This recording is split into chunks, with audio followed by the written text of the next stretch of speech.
नमस्कार दोस्तों, मिलते हैं अपने अगले पार्ट में। क्षमा के लिए अवचेतन मन का प्रयोग कैसे करें, यानी अगर हम किसी को क्षमा करते हैं तो कैसे क्षमा कर सकते हैं।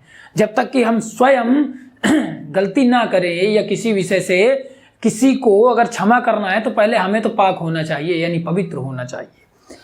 क्या होता है, जो जीवन होता है वह किसी के साथ भेदभाव नहीं करता। जीवन यानी अवचेतन मन किसी के साथ भेदभाव नहीं करता। वह हमेशा आपकी भलाई चाहता है, हर जगह आपको सम्मान दिलाना चाहता है, वह आपको प्रेम से भर देना चाहता है, दुनिया को प्रेम से भर देना चाहता है। लेकिन आप अपने जीवन में जो दिक्कतें आती हैं, प्रॉब्लम्स आती हैं, वो आप उसके लिए खुद जिम्मेदार होते हैं। यानी जैसे कि आप किसी की बुराई बार बार सुनते रहते हैं, किसी के बारे में इधर उधर की बातें मन में लाते रहते हैं और आपके जीवन में जो हो रहा है फिर होता है, जो दिक्कतें आती हैं, उसके लिए आप बेकार में ईश्वर को या अवचेतन मन को जिम्मेदार ठहराते हैं। क्योंकि जो आपके जीवन में हो रहा है असल में आप ही ने तो किया है, क्योंकि आपने उनको इतनी गहराई से लिया, उनकी छाप आपने अपने अवचेतन मन में छोड़ दी और वैसा आपके जीवन में हो रहा है। जैसे कि क्या होता है, जब आप नकारात्मक विचारों को अपने अवचेतन मन में बार बार लाते रहेंगे तो आप दुखी रहेंगे, आपके जीवन में दिक्कतें आती रहेंगी और आप समझ नहीं पाएंगे और खुद को हमेशा चोट पहुंचाते रहेंगे, क्योंकि आप समझ नहीं पाते ना कि ये होता क्यों है, और होता तो है तो आप भी जानते हैं। जैसे कि आगे हम देखते हैं, जीवन यानी अवचेतन मन आपको हमेशा क्षमा करता है। अवचेतन मन आपको हमेशा क्षमा करता है। आप कितनी भी बड़ी गलती करते हैं, आप कितनी भी बड़ी गलती करते हैं, जानकर करें या अनजाने में करें। जैसे कि एक बात एग्जाम्पल के तौर पर इस बुक में दिया गया है और मैं भी बताता हूँ। आप जानकर अपनी ये उंगली काट दें बिना किसी भेदभाव के, आपको दर्द होगा, परंतु बिना किसी भेदभाव के आपका अवचेतन मन इसकी मरम्मत प्रक्रिया को शुरू कर देगा। आपका हमेशा भला सोचने वाला आपका अवचेतन मन मरम्मत प्रक्रिया को तेज कर देगा और उसे भरने लग जाएगा। आप जान करके अपने शरीर में आग लगा लें, आपका प्रतिक्रिया यानी अगर आप बच जाते हैं तो आपकी प्रतिक्रिया यानी उसको भरना शुरू कर देगा। वो हमेशा आपका भला चाहता है। आप ये सोचते हैं कि यार हम गड्ढे में कूद के हम नहीं ठीक होंगे, तो क्योंकि आपने ये आप अगर सोचेंगे नहीं इसमें सड़ जाएगा, मवाद पड़ जाएगी, मवाद पस हो जाएगा, आप बार बार ऐसी छाप छोड़ेंगे तो जो वो मरम्मत कार्य है उसको रोक करके वो आपके इसमें फिर वही काम करेगा जो आपने दोहरा दिया। आप जो सोचें, डॉक्टर कहता है ना भैया कर तो हम रहे हैं लेकिन आप हमेशा खुश रहें, खुशहाल रहें तो ये काम जल्दी होगा। इनको ऐसी बात कोई नहीं कहें जिससे इनका दिल टूटे, या ये नकारात्मक विचार लाएं जिससे इनका घाव या इनका मर्ज देर में ठीक हो। अगर ये खुश रहेंगे तो जल्दी ठीक हो जाएंगे। खुश रहेंगे यानी अवचेतन मन को खुश रखेंगे ना। अब क्षमा, अगर जब हमारा अवचेतन मन क्षमा करता है तो हमें भी तो क्षमा करना चाहिए ना। कोई बच्चे से गलती हो गई, पता चले कोई दो रैपटा मार दिया, यार बच्चा है गलती कर रहा है उसको क्षमा करो, क्योंकि आपसे भी बड़ा कोई है। अगर आप गलती करेंगे, अगर आप उसे क्षमा करेंगे तो आपके लिए भी वैसा ही दिया जाएगा, क्योंकि एक धार्मिक ग्रंथ कहता है तू जैसा बोएगा वैसा काटेगा और जैसा तू लोगों के साथ व्यवहार करेगा वैसा ही तेरे साथ होगा।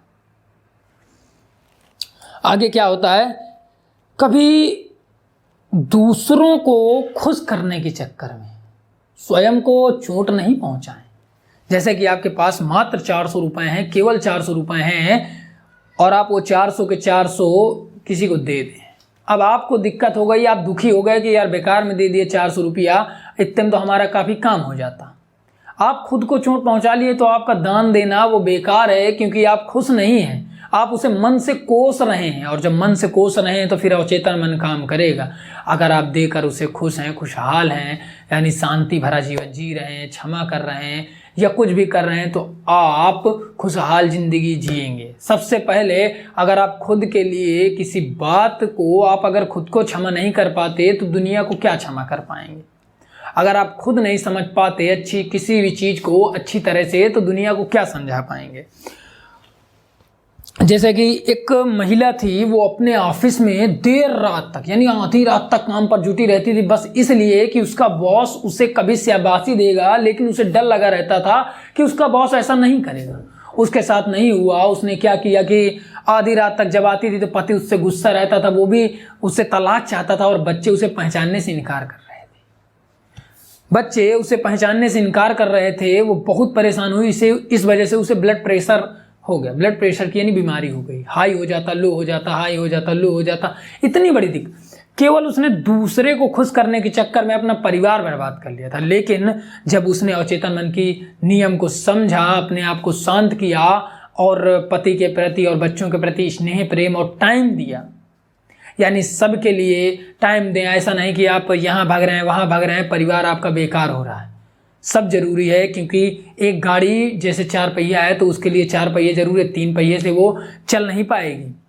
हर पाए का मजबूत होना जरूरी है।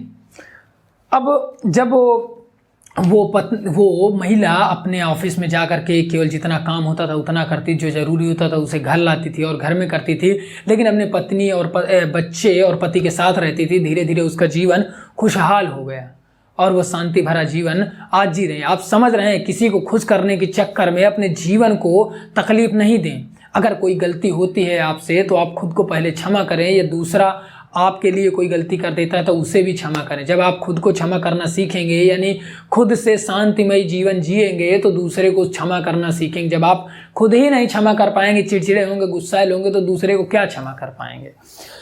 जैसा कि एक बार एक व्यक्ति था, इस बुक में एग्जाम्पल दिया गया है, उसने क्या किया था कि एक व्यक्ति की हत्या कर दी थी, क्योंकि उस व्यक्ति की पत्नी का जिसकी हत्या की थी उस व्यक्ति के साथ अवैध संबंध था। उसने उसे देखा, जब वो घर ऑफिस जल्दी आ गया तो उसने उसे गोली मार दी वहीं पर और उसकी हत्या कर दी, वो मर गया। उसने 6 साल की सजा भी काटी और जब वो वापस आया उसकी अच्छी जॉब लग गई, उसका बच्चा है, उसकी पत्नी है, वो सब चीज़ कर लिया, लेकिन वो अपने आप को इस बात से क्षमा नहीं कर पा रहा था कि उसने किसी की हत्या की है।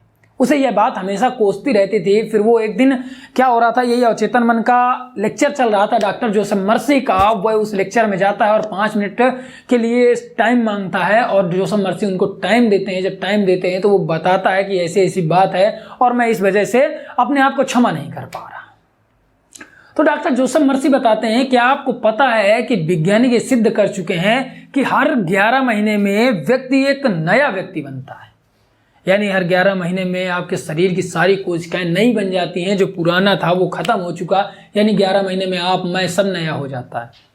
अगर आप अपने इन 11 महीनों में अपने आप को नहीं बदल पाते, क्षमा नहीं कर पाते, तो आपका जीवन बेकार है। फिर उस व्यक्ति को बात समझ में आई, उसने अपने जीवन को शांत किया और खुद को क्षमा किया कि मैं वो अब नहीं रहा जिसने गलती की थी। धीरे धीरे धीरे धीरे काफ़ी दिनों तक इस बात को दोहराता रहा, मैं क्षमा करता हूँ, ये वो अवचेतन मन में छाप छोड़ता रहा। खुशहाल जिंदगी आज वो अच्छे से है, पत्नी बच्चे, एक अच्छी सी जॉब करता है और खूब अच्छे पैसे कमाता है और खुशहाल जिंदगी जी रहा है, क्योंकि उसने खुद को क्षमा किया था।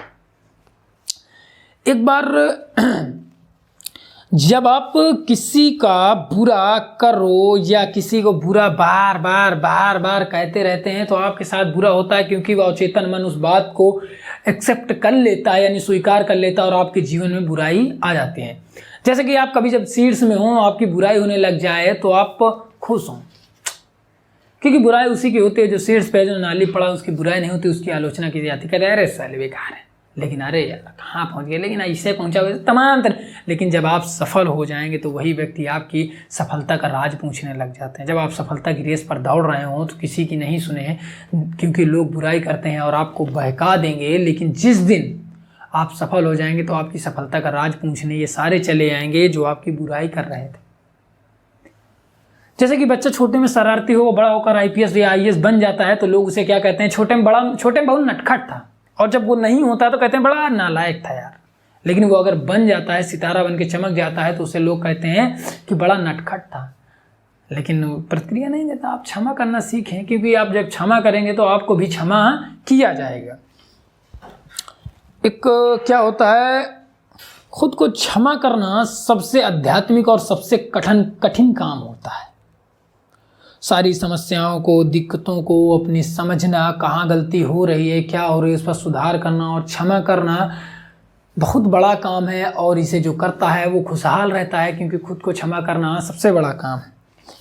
आप दुनिया को क्षमा करें ना करें, खुशहाल दुनिया के चक्कर ना पड़े कि मैं दुनिया को, मोदी जी को क्षमा करता हूँ, उन्होंने ये कराया था, वो कराया था, योगी जी को, मायावती, कितने भी नेता हैं पार्टी के, सारी पार्टियों को मैं क्षमा। आप उस औकात के हैं कि उनको क्षमा कर पाएंगे? है आपके क्षमा ना करने से कुछ होता है क्या? वहीं तक रखे अपना लेवल। कुछ लोग कहेंगे ना कि हमने उनको क्षमा किया, ओबामा को क्षमा किया, सी जिनपिंग को क्षमा किया, ये वो हमने बाराक ओबामा। अरे भैया किस औकात के हो यार, औकात के हिसाब से क्षमा बड़ा करो ना। अब पता चले वह उस लेवल की बात करें, कहेंगे हमने उनको क्षमा किया तो तब भी हमारा जीवन दुख भरा है। अब जितना तुम्हारा लेवल है उस हिसाब से चलो, जब वहाँ पहुँचना तो वो भी होता है। जैसे जब पाकिस्तान का प्रधानमंत्री कुछ गलती करता है तो मोदी जी इधर से बात करते हैं, या चीन का कोई प्रधानमंत्री गलत करता है तो इधर, वो दोनों लेवल के हैं, उनका चलता है। लेकिन आप कहें कि हम उनको क्षमा करते हैं तो ऐसा थोड़ी नहीं होगा। आप खुद के लिए संतुष्ट नहीं होंगे कि मैं उनको क्षमा कैसे कर सकता हूँ। लेकिन आप जितना हो सके अपने मन को शांत रखें, लोगों को क्षमा करें। अगर किसी से कोई गलती होती है तो उस पर उखड़े नहीं, गलती को समझें कि गलती इंसान करता है, इंसान से गलतियाँ होती हैं क्योंकि वो इंसान है। व्यक्ति एक सामाजिक प्राणी है, ये सुकरात ने कहा, अरस्तु ने कहा था। व्यक्ति एक सामाजिक प्राणी है और समाज में रहना उसकी आदत है। गलती करना व्यक्ति की आदत है क्योंकि व्यक्ति में समझ होती है और समझ के अनुसार वो गलती करता है। किसी वो नियम के अनुसार नहीं चलता, वो अपने नियम बनाता है और चलता है। जब नियम गलत हो जाते हैं लोग कहते हैं गलती है भैया। लेकिन गलती करना ही क्यों, लोग अपने आप को क्षमा नहीं कर पाते। जब क्षमा करेंगे आप तो आप खुशहाल जीवन जिएंगे। आगे के हम देखते हैं क्या है कि अगर दुनिया को क्षमा करेंगे, जब आप दुनिया के नियम कायदे कानून व्यक्तियों को पढ़ना सीख जाते हैं या दुनिया जीवन को समझ जाते हैं कि ये कैसे काम करता है, ये कैसे काम करता है, ये कैसे काम करता है। अगर किसी आप मशीन के हर एंगल को अच्छे से समझ लेंगे तो आप ज़्यादा अच्छे से काम उससे ले पाएंगे। आप अपने अवचेतन मन के हर एंगल को, हर नियम को जितना अच्छे से समझ लेंगे, यानी अगर आपको खुशहाल रहना है तो ये नहीं कि आप लोगों को क्षमा करके केवल खुशहाल रहेंगे। चोरी नहीं करना, हत्या नहीं करना, डाका नहीं डालना, किसी के विषय में बुरा नहीं सुनना, मतलब तमाम सारी बातें हैं। कुछ लोग कहेंगे भैया हमने बहुतों को क्षमा किया है, मारा नहीं, हमसे गलती कर और हम दुखी हैं। तो उस केवल एक पाए को पकड़ कर बैठे हैं कि हम एक पाया सही किए थे, चारों तीन बनाए ही नहीं। कहाँ से सधेगी कुर्सी? तीनों पाए को अपने मजबूत करना है।